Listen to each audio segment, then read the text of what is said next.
Okay. these days. I mean, he's had them go like Sure. 6 hours. Oh my goodness. You know, but like this one went 3. Okay. And Did you watch the whole thing? I have not watched the whole thing. Okay. I watched half of it, and then I've watched little snippets of it throughout the show.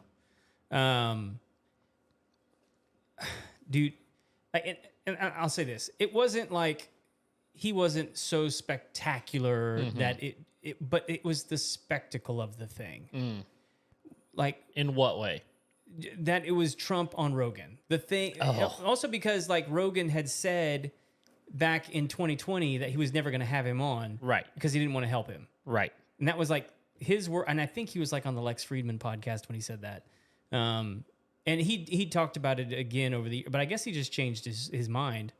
And he also in the next day he did another podcast, and he let everybody know that like he invited Kamala. But of course, if she's not going to go to the event, she's definitely not coming on Rogan. No, what he said, and he said their people had just not gotten back to him. Oh, so they just completely ignored him. They just completely ignored him. Yeah. Yeah. Okay. And here's what's nuts about that, man. I saw the episode drop Friday afternoon. Okay. By midnight that night, it had 10 million views. That's not shocking to me. Last I checked, it had 30 million views. So, and this is what doesn't make sense to me in the fact that she didn't go to the event. Now she's relinquishing an opportunity. Are you talking about the dinner there where she did the really dumb SNL sketch? Absolutely, okay. that one. Yeah.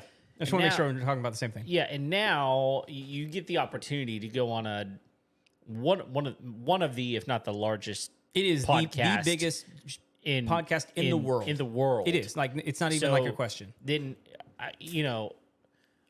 Japan is carrying a Trump statue through its streets. Did you see this? No. It's a whole thing, and she's not even going on the opportunity to. Maybe she's just scared. I don't know what it is. That's funny. But it's not happening one way or the other. She's not on Rogan. He is, and that makes a big difference. Yeah, well, it really does. Here's a number that will blow your mind because one of our clips from last week that popped was I was talking about how this is the first election that we actually have candidates that are really like stepping out into new media and really trying to leverage it. Right. And that the big difference is that he's been on way more than she has. Yeah. And it's not like she has lack of opportunity. She's just not doing it. What do you think the reason for that is? I mean, I think so. I have heard her respond to the claim that she keeps saying the same thing over and over and over again. Well, and her response to that is, well, that takes discipline. And like, look, I don't disagree with that. I mean, like, I don't. You really do have to try to say the same thing over and over. No, like I would want to kill myself if I had to say the same thing over and over again every single night. So like, I get the sentiment. Like, it does take discipline to do that. Sure. I think it's that she doesn't want to wear herself out because she has nothing else to say. Well, I'm afraid that if she doesn't wear herself out, she won't have anything to say ever. Well, you know what I mean? Well, and I'll come back to this because I think this statistic is just mind-boggling. So the Rogan podcast alone, I think the numbers I heard the other day, I heard this morning, is triple the amount of downloads that she's had on all of her appearances combined. That's nuts. And so, like, if you can't look at that and understand that it's a platform worth going on, no matter how tough you think it's going to be. Right. And like, look, I'm sorry.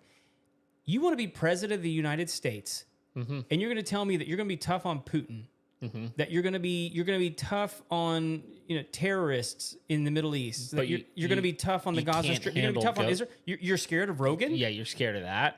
Like, come on. Yeah. No, that's like, I'm sorry. He's a teddy bear. Sure. Compared to those guys. Right. And again, saying the same thing over and over and over, maybe at a gala here or there, but on the largest podcast in the world, you make that work. Well, you know what I mean? And like for her, it's an unknown. It's an unknown. Okay. I need you to prove to me that you can go into an unknown and handle yourself. I think that's the big problem, and I think she's getting exposed in that way without actually having to say anything. So she's not saying anything. But like, there's been 2 rallies now where she's getting booed by like her own people. Like it's her rally and she's getting booed. That's bad. And she came to Houston. No. Yeah, she was just in Houston. I think it was Friday. Well, was that the same time Trump was in Austin? Yes. Okay. Yes, right. But and she had a big turnout because it had been leaked that Beyonce was going to be there. Oh. And so apparently, like, everyone was there, and Beyonce got up and spoke for like 3 minutes. And then once everybody realized that she wasn't going to sing, they vamoosed. What?